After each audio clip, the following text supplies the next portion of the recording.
hayatud dunya ya.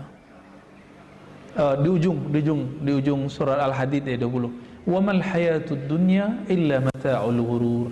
Tidaklah dunia itu kehidupannya kecuali mata', kesenangan yang ghurur, yang bikin kita terpedaya. Benar ya?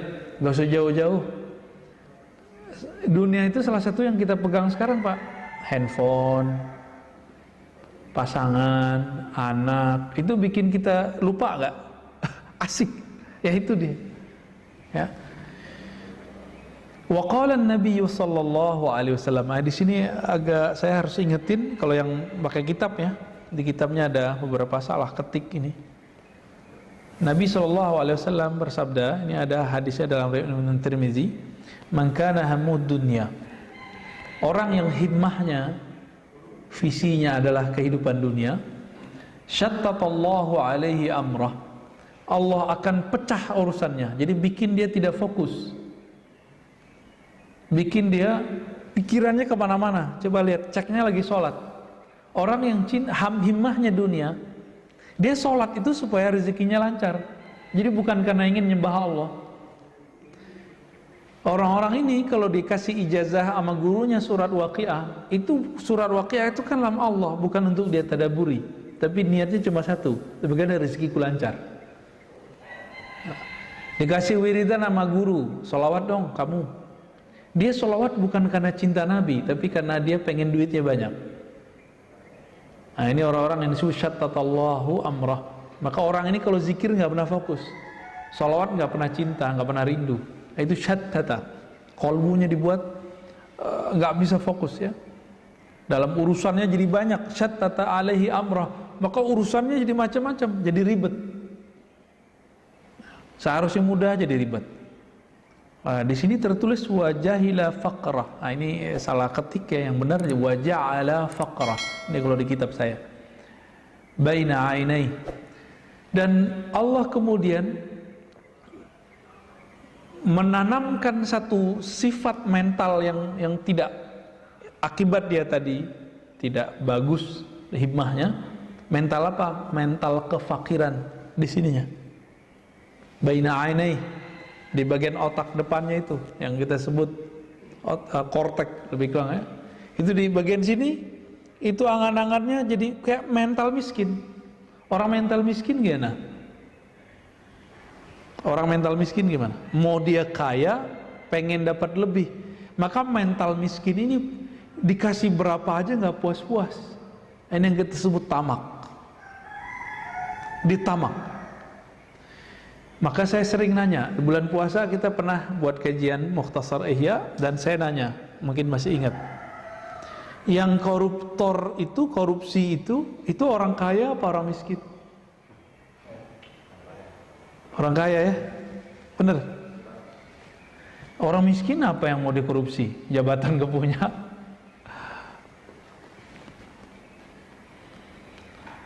Jadi ada penyakit orang yang cinta dunia.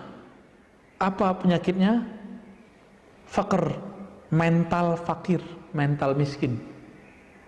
Jadi miskin itu penyakit mental kalau dalam ilmu kerohanian. Ya. Sedangkan kaya itu adalah anugerah yang dalam jiwa. Ya. Al-ghina ghina nafs. Kekayaan itu adalah ketika kita merasa diberi kecukupan oleh Allah.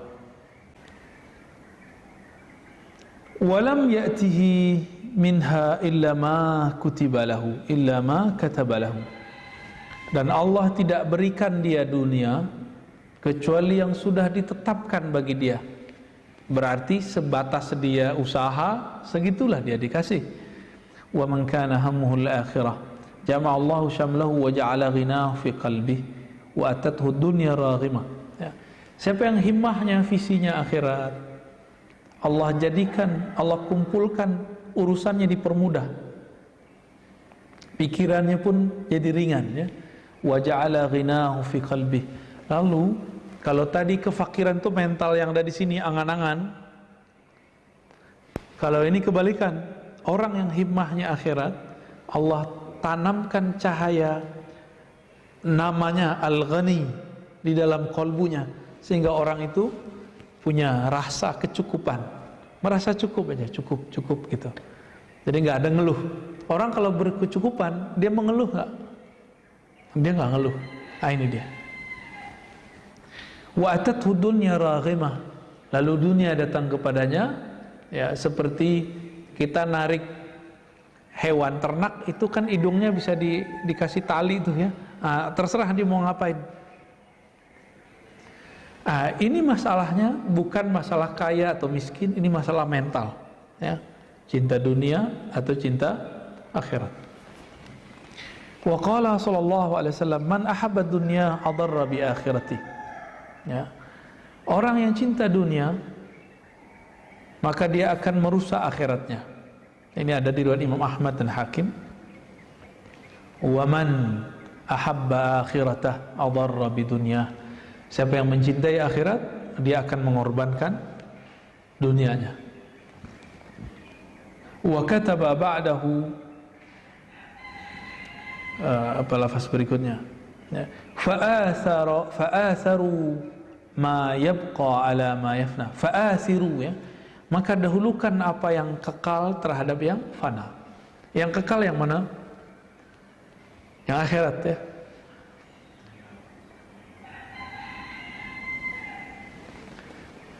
Sahabat-sahabat yang dimuliakan Allah, apa yang kekal itu? Pertama, mengenal Allah. Yang kedua, ritual menyembah Allah. Itu kekal. Pertama, mengenal Allah. Maka pertanyaan masuk kubur pertama kali apa? Masih ingat? Man rabbuk? Siapa Rabbmu? Artinya orang ketika bangun nanti di alam kubur, Bapak nih, kita kalau bangun di alam kubur nanti, itu seakan-akan kita bangun tidur, nggak nyadar kalau sudah mati. Kapan sadarnya? Kalau ada mungkar nakir nanya. Kalau mungkar nakir nanya baru. Kalau di hadis Imam Nasai itu disebutkan, jika orangnya soleh, yang bertanya ini wajahnya bagus. Kalau yang nggak soleh, wajahnya kayak pocong gitu, Pak. Jadi apa yang paling menakutkan dalam diri kita ntar datangnya seperti itu. Baik.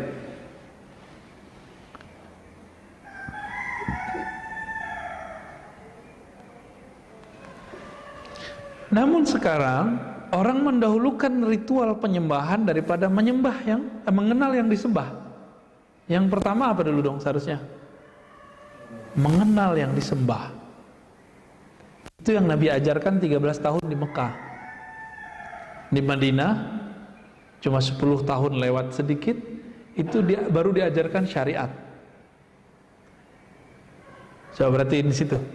Anak, gadis nih, jangan langsung disuruh pakai jilbab. Ajarin dulu dia mengenal Allah yang menyuruh pakai jilbab. Nanti dia akan pakai jilbab dengan senang hati. Gitu. Ya kalau dia nggak pakai itu urusan dia nanti kalau sudah dewasa kan, kecil. Jadi jangan langsung dipakai-pakein mulu. Ajarkan dulu ilmunya, siapa yang nyuruh, untuk apa gunanya. Jangan dibalik. Anak kecil jangan main suruh langsung, kan di hadisnya begitu. Kalau anak 7 bangunin, kalau 10 nggak bangun dipukul. Itu bab fikihnya, bab taklim fikihnya. Tapi di bagian lain kan ada, agar mengajarkan anak-anak ma'rifatullah. Ngajarin anak ma'rifatullah jangan yang tinggi-tinggi dulu, yang sederhana-sederhana, ya. Baik. Ini tentang dunia, ya. Lalu ada sebuah hadis, ya, riwayat Imam Tirmizi juga, "Lau kanatid dunya tazinu 'indallahi junah ba'udha ma saqa kafiran minha qatrata ma wallahi ma dunya fil akhirah illa kama yaj'al ahadukum isba'ahu fil yammi falyanzur bima yarja." Di dunia itu kalau ditimbang di sisi Allah seperti ringannya seperti sayapnya nyamuk, sehingga tidak bisa diberikan untuk orang kafir, apalagi mukmin. Wallahi, Nabi kemudian bersumpah, mad dunya fil akhirah, dunia sama akhirat itu. Jadi teman-teman, silakan serius membangun kebahagiaan di masa tua. Tapi ingat, kita ada masa nanti yang nggak pernah tua. Ini yang harus dipikirin. Yang nggak ada tuanya di situ. Orang di neraka umur 30-an, orang di surga umur 30-an. Dan itu abadi terus. Nah, ini yang dikatakan di hadis tadi. Dunia itu sama akhirat, kalau mau diukur nikmatnya, coba tangan kita celupin ke laut, tetesan yang nempel itulah dunia. Kebayang akhirat nikmatnya gimana? Nggak ada ujungnya, nggak ada ujungnya di akhirat itu. Itu sebabnya kita pasti merasa heran. Kok ada majelis zikir yang rame sebelum pandemi ya? Rame, orang datang dari mana-mana. Ternyata Nabi menyebutnya Raudhatul Jannah, ya, Riyadul Jannah, taman-taman surga. Jika engkau melewati taman surga, maka petiklah, maka iciplah di situ. Ada perintah begitu dari Nabi Sallallahu Alaihi Wasallam. Berarti di dunia ini ada taman-taman surga. Maksudnya apa? Sayyidina Ibrahim dalam hadis yang sahih itu ngirim salam untuk umat Nabi Muhammad Sallallahu Alaihi Wasallam, lalu mengatakan, hai umat Muhammad, ketahuilah bahwa surga itu tanahnya subur, tetapi belum ada pepohonannya. Nyambung dengan hadis Imam Tirmizi tadi. Taman surga itu apa wahai Rasulullah? Qala hilaqud dzikr, halaqah zikir. Jadi jika ada orang berzikir di dunia, itu langsung dia nanam, Pak. Antum nih baca subhanallah Ustaz, langsung ada pohon di sana Ustaz. Subhanallah bihamdihi, subhanallah, langsung ada pohon tuh. Dan gedenya bukan main. Kalau kita zikir 100, teman kita 101, ya banyakkan dia. Kita 100, dia 1000, banyakkan dia. Maka mau buat coupling surga, couplingnya dengan zikrullah. Ya. Dalam hadis itu dikatakan, Nabi Ibrahim berpesan, taman-taman surga itu diciptakan Allah dari tasbih, subhanallah, takbir, ya, tahmid, tahlil, subhanallah, alhamdulillah, wa la ilaha illallah, wallahu akbar. Cuma kita nggak lihat ya, belum lihat ya. Karena belum lihat jadi nggak yakin, karena penglihatannya pakai ini. Kita ini kenapa disebutkan sama dengan binatang ternak oleh Allah Ta'ala? Karena pandangannya cuma pakai mata ini. Kalau pandangannya begini ya kalah sama kelelawar. Kelelawar jorok jauh juga bisa lihat. Benar gak? Kelelawar dari jarak jauh udah bisa baca. Kalau cuma pakai mata ini, kita baca subhanallah nggak lihat hasilnya, makanya nggak percaya. Itulah sebabnya kenapa orang mau macet-macet ria nih sebelum pandemi, masa pandemi sama, mulai dari jam 7 sampai jam 9 itu macet di jalan, nggak takut kena covid. Macet-macet di MRT, di bus, orang nggak takut. Tapi untuk duduk sejenak baca la ilaha illallah, atau ketika dia antri itu dia baca subhanallah, itu kayaknya sulit nyarinya. Hari ini manusia lebih senang yang bisa terhibur telinga, maka pada pakai headset, dengerin musik terus. Ya kita nggak melarang orang dengerin hiburan. Tapi kalau seorang mukmin, hiburan basicnya apa? Menyebut nama Allah Subhanahu wa taala. Ya. Jadi kalau antum hitung nih, kita sebenarnya cinta dunia apa akhirat sih? Cinta dunia, kerja mulai dari jam 8, pulang jam 4. Benar? Itu untuk apa? Biar bisa bikin rumah, bisa beli mobil, anak-anak bisa sekolah, bisa makan enak. Dunia nggak tuh? Itu penting. Oke, sekarang minimal ada backup lah untuk akhirat. Pagi sebelum berangkat zikir nggak? Pulang zikir lagi nggak? Zikir di luar sholat wajib loh ya. Sholat wajib itu terlalu standar lah untuk seorang yang soleh. Dunya ra'su kulli khatiyah. Cinta dunia adalah awal pokok dari semua kesalahan. Gitu. Kenapa ada orang di dunia ini ria? Ria itu pengen dipuji nggak? Pengen dipuji itu duniawi nggak? Duniawi juga. Rusak nggak amalnya? Allah sebut fawailul lil musallin, celaka bagi orang yang salat, ya. Taib, babus tsamin, bab yang ke-8, fil amal, mengenai angan-angan. Ini pendek kok, jadi kita baca dikit aja. Kata beliau Imam Syamsuddin Ar-Razi, "I'lam anna al-amala huwa ar-raja." Dalam bahasa Arab ini unik, ada amal pakai ain, ada amal pakai hamzah. Apa bedanya? Kalau amal itu aktivitas real. Kalau amal pakai a itu angan-angan doang. Jadi kerja itu angan-angannya doang. Bukan otaknya yang bekerja, bukan, angan-angan. Oke, bisa bedain? Contoh, wah saya pengen bangun rumah nih, ntar begini, itu angan-angan namanya. Kalau orang kerja gimana? Jadi langsung dia kerja, dia nabung, jadi. Waduh, pengen umroh nih, zaman-zaman sebelum pandemi kan ada musim. Kita setiap hari itu Indonesia 5.000 sampai 10.000 bahkan lebih orang berangkat umroh. Setiap hari itu. Visanya tuh sono semua tuh, hotelnya. Sekarang bisa dibayangkan, Saudi bisa krisis Pak, Saudi sekarang. Minyak udah dikit, orang pergi umroh udah jarang, cuma di dalam aja kan. Kita masih punya beruntung Pak, kita setiap bulan, setiap beberapa bulan tertentu, itu kalau dihitung perputaran duit di negeri kita masih lumayan, 55-60%. Jadi kalaupun resesi kita masih kuat, ekonomi mikronya, ya. Wallahu alam, nanti tanya ke ahli-ahli ekonomi. Tapi secara makro udah banyak tumbang, ya. Kita nyaksiin lah teman-teman kita yang tutup buku, tutup perusahaan, banyak banget. Nah itu yang disebut tadi laibun walahun, ya main-main aja, ada yang naik, ada yang jatuh. Suka-suka Allah lah main Lego. Dunia ini Legonya Allah Subhanahu wa ta'ala. Apa kata beliau? Al-amala huwa ar-raja. Angan-angan itu pada dasarnya adalah harapan. Wa ta'allaqal qalbu bil baqa. Wa ta'allaqul qalbi bil baqa. Harapan-harapan angan-angan, ya. Sedangkan qalbu itu maunya bukan berharap kepada angan-angan, maunya kepada yang abadi.